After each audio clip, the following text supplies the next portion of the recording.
Hola, mi nombre es Jimena Medina, encargada de redes y comunicaciones de Beco Ingeniería.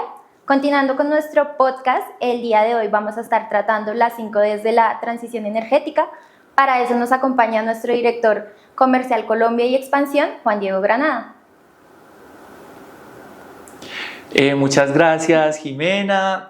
Pues darte la bienvenida a nuestra organización y decirte que la transición energética es un cambio estructural a largo plazo de todos los sistemas energéticos, pero digamos que como concepto pues tiene o han sido acuñadas 5Ds que hacen parte de este cambio, como dijimos, a largo plazo.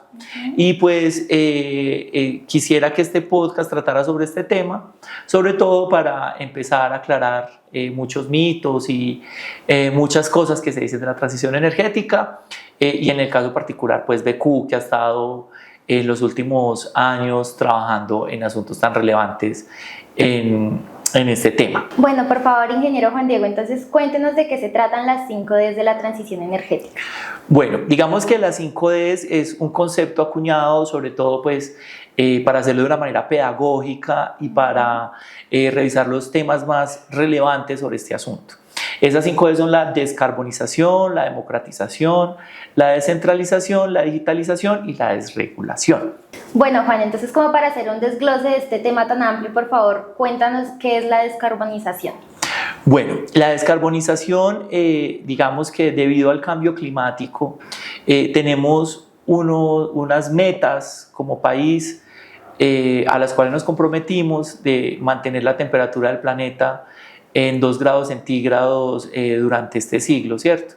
Entonces, para lograr mantener esa temperatura, pues hay una cantidad de metas que ya hemos venido cumpliendo, pero entonces se trata de empezar a trabajar menos con recursos que emitan gases de efecto invernadero al ambiente.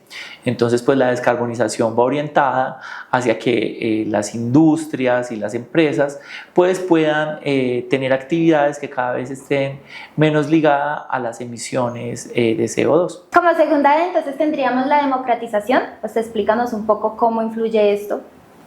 Muy bien. A nivel global, la democratización trata de que los recursos que tiene la transición energética no se queden solamente en algunos actores, que voy a explicar un poco mejor.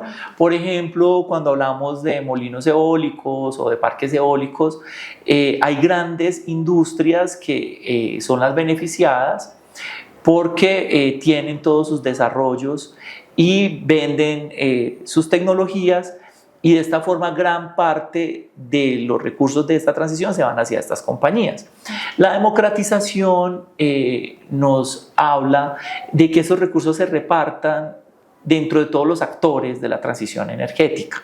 Ese es un ejemplo muy global, pero si por ejemplo nos venimos a nuestro país en Colombia, la democratización, por ejemplo, si tocamos una de las áreas más llamadas a hacer transición o apoyar a la transición, que es La Guajira, la democratización trataría de que todos los actores que están involucrados, las comunidades de esta región, pues se vieran beneficiadas con los recursos de la transición energética. Entonces digamos que la democratización es como esa parte social y de repartición de recursos que nos indica que una transición bien llevada para un país pues tenga un reparto de esos recursos de una forma equitativa dentro de todos los actores.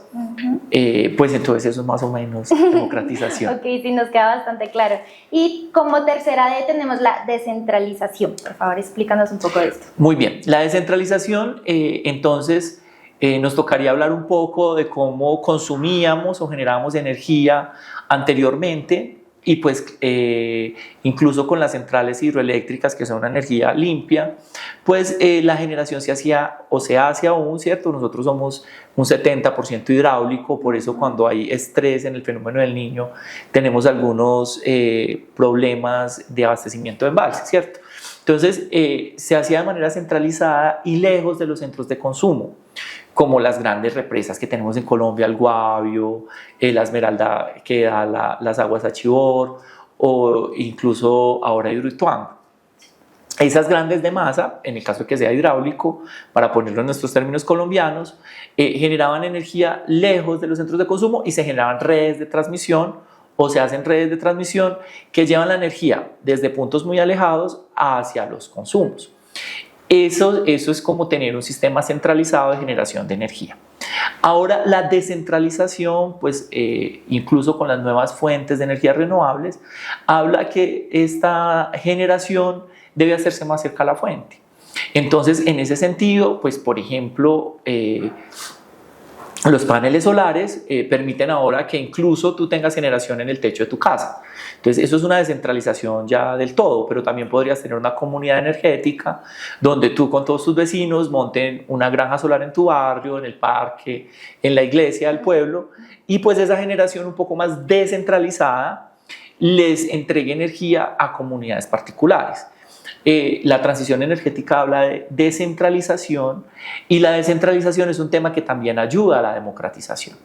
Porque normalmente estas grandes obras de infraestructura eléctrica, que pues te puse el ejemplo de energía hidráulica, pero también podría ser, por ejemplo, generación a gas, en donde se genera una planta a gas de manera concentrada y luego se distribuye, pues tiene unas grandes barreras de entrada para los generadores. Claramente, para hacer unas generaciones de este tamaño hay que hacer unas inversiones muy altas y ese tipo de inversiones pues favorecen que la energía se genere de manera centralizada y esa generación de manera centralizada normalmente es más económica.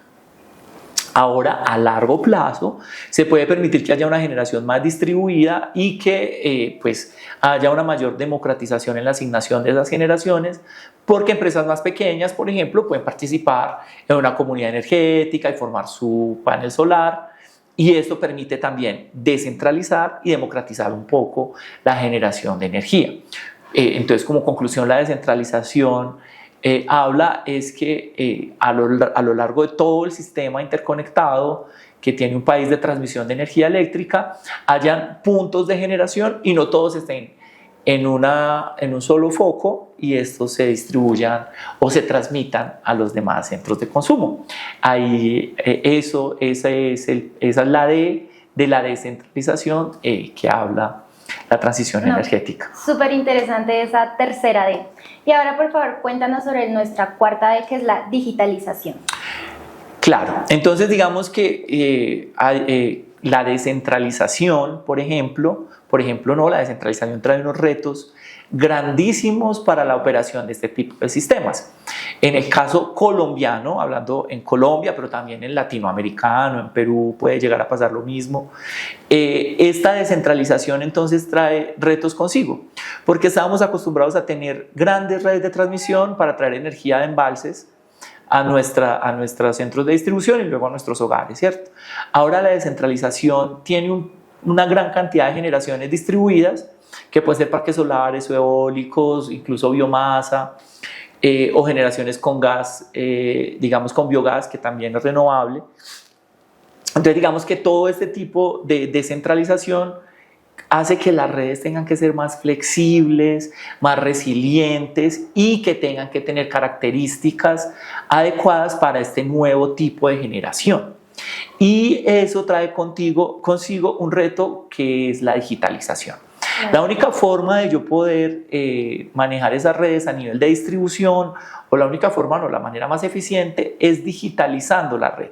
¿Cómo digitalizo la red? Puede ser con medidores inteligentes.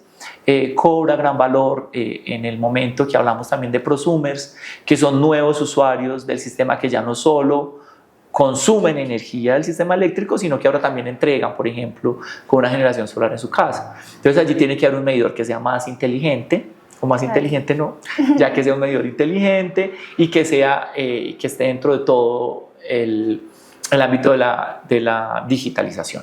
Estos medidores ya tienen que poder medir de forma bidireccional, de tal forma que no solamente midan los consumos de la entrega que hace la empresa de distribución o el operador de red, sino que también midan las entregas que hace el prosumer al sistema. Entonces, la digitalización es importante en la medida, pero también deberíamos tener digitalización porque Energías renovables traen consigo otro tema asociado y es la intermitencia. Entonces digamos que nuestros recursos base normalmente tienen una entrega de energía continua durante largos periodos de tiempo.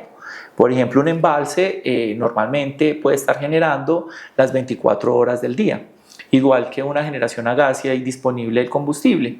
En tanto que claramente, por ejemplo, la energía solar pues, genera mientras haya energía. Claro. Lo propio pasa con el viento.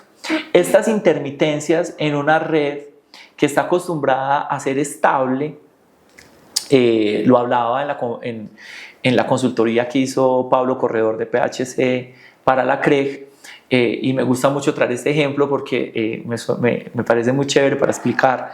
Él hablaba como si fuera un sistema y tuviera un corazón. El corazón de nuestro sistema cuando era totalmente hidráulico y estable, pues era algo que latía de una forma más tranquila, claro. Porque tenía unas entregas, una frecuencia 60 Hz y era una entrega tranquila, pero ahora vamos a tener una gran cantidad de generaciones entrando en muchas partes del sistema.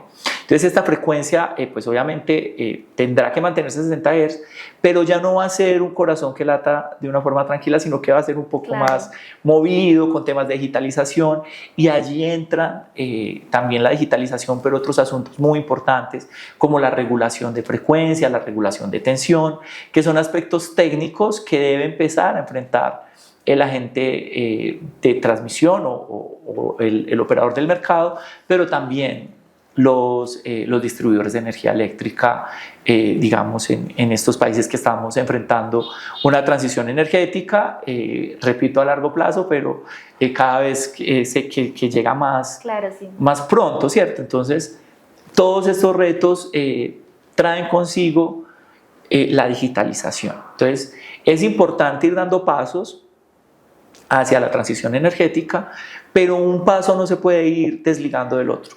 Entonces es importante ir permitiendo que haya generación, que haya descentralización, claro. Pero es muy importante que la transmisión siga la generación. Y no solamente la transmisión entendida como las grandes construcciones de líneas, que eso es obvio y es básico. Normalmente deberíamos llegar al punto en el que la transmisión siga la generación, entonces donde se montaron las generaciones distribuidas de una manera muy flexible, llegue la transmisión inmediatamente conecte, pero mientras eso llega a suceder, entonces la transmisión también tiene que empezar a tener flexibilidades, a tener storage para manejar las restricciones de una forma más inteligente, y todo esto es un despliegue que tiene y que necesita ser ligado a una buena digitalización. Bueno, ingeniero, entonces ya para terminar de unir todas nuestras 5D, por favor, explícanos de qué se trata la desregulación. Muy bien, en un país como el nuestro tan regulado y como hemos visto a lo largo de la conversación sobre las 5D de la transición energética, hay muchos cambios que son muy rápidos. Y nuestra regulación tiene que ser eficiente, la regulación tiene que ser inteligente, tiene que ser rápida, y pues digamos que por eso se habla del concepto de desregulación, aunque pues el concepto de regulación viene asociado más a una regulación inteligente.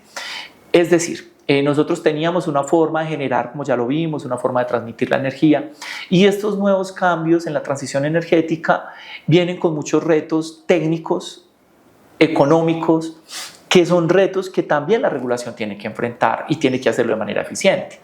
Entonces, este concepto es más como que la regulación permita que las nuevas formas de generación descentralizada, las nuevas formas de transmisión con sus regulaciones de frecuencia y tensión, pues puedan ingresar rápidamente dentro del mercado y permitir que los agentes actúen de una forma rápida, porque en últimas quien permite que algo pase o no, pues es la regulación de un país. Y también es importante las inversiones extranjeras, de las personas que vienen con nuevas tecnologías para generación que hayan desarrollado en sus países en transiciones energéticas que sean más avanzadas. Entonces también esta regulación permite que toda este nuevo conocimiento, que normalmente no se desarrolla en ese tipo de países, pues llegue de una forma más acelerada como queremos.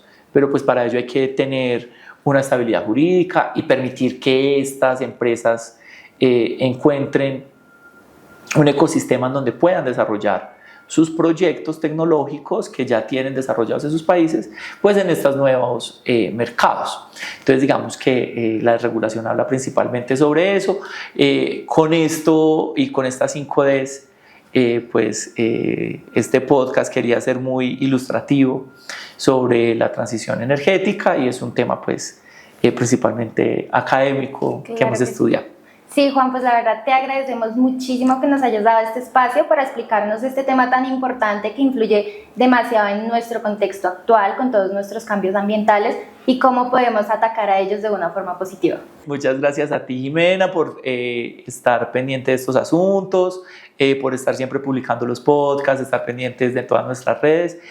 Pues bienvenida y esperamos que tengas un muy buen futuro en nuestra compañía. Espero que así sea. Muchísimas gracias y por favor síganos en todas nuestras redes que seguiremos compartiendo todo nuestro contenido.